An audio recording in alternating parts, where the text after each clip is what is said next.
Germany entered World War II with what was arguably the most advanced air force in the world. Fine aircraft, good training, and clever tactics, together with the combat experience gained over Spain during its Civil War, combined to make the Luftwaffe unstoppable as Hitler waged his blitzkrieg across Western Europe. The best Britain's Royal Air Force could do was to hold off the German offensive with a motley collection of obsolete aircraft and the first examples of its new generation of warplanes. As these machines, including the Hurricane and Spitfire, matured, the balance of air power began to change in favor of the Allies. When the Americans arrived in the European theater to add their might to that of the British, no amount of German technological advantage could save the Luftwaffe. In the Pacific, a similar situation prevailed, with Allied forces eventually overcoming the initial Japanese onslaught. It was in the Pacific that the US Navy participated in some of the greatest naval engagements ever fought, many of them being decided by carrier aircraft alone. Before World War II, the United States was a country bound by its practice of isolationism, protected between friendly lines to both the north and south, and cushioned by vast expanses of ocean to the east and west.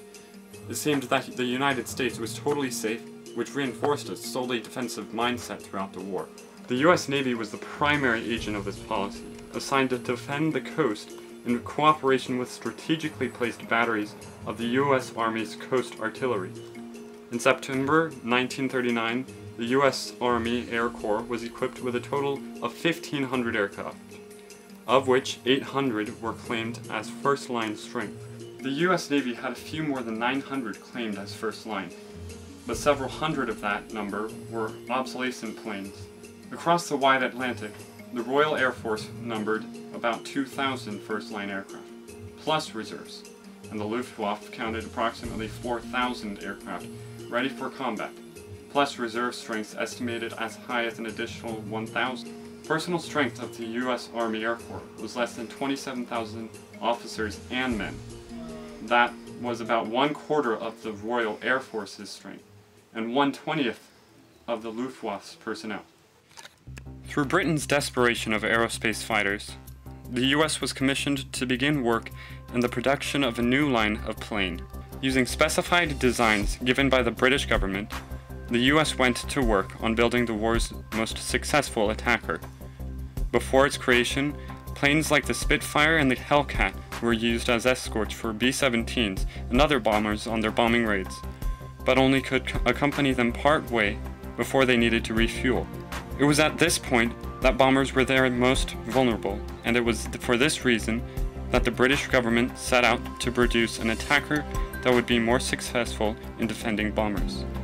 Featuring a new low-drag laminar flow aerofoil section, the experimental plane soon became an exceptional attacker as the war progressed.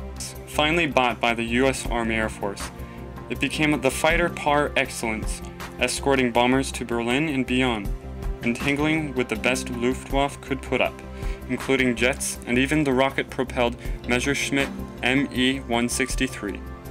The US Army would, during the course of the war, purchase 14,068 Mustangs, each with a cost of $50,985.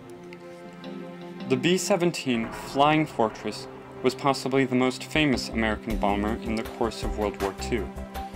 Introduced by Boeing in 1941, the B-17 quickly became known as one of the sturdiest planes flown during the course of the war. Carrying up to 17,600 pounds of bomb load per plane, the B-17 provided quick, devastating blows to Axis defenses during the war. Developed in early 1938 per request by the US Navy, the WWII F-4U Corsair quickly became recognized as one of the most powerful Navy aviation units in the Pacific theater of World War II. The plane itself was designed to have the smallest body size while still being able to utilize the largest, most powerful engine available. It became the first US single-engine aircraft to exceed 400 miles per hour. In the Pacific theater alone, the F-4U Corsair flew in approximately 64,000 missions, downing 2,140 enemy aircraft, while only sustaining 189 losses, causing it to become one of the most feared U.S. fighters in the course of the war.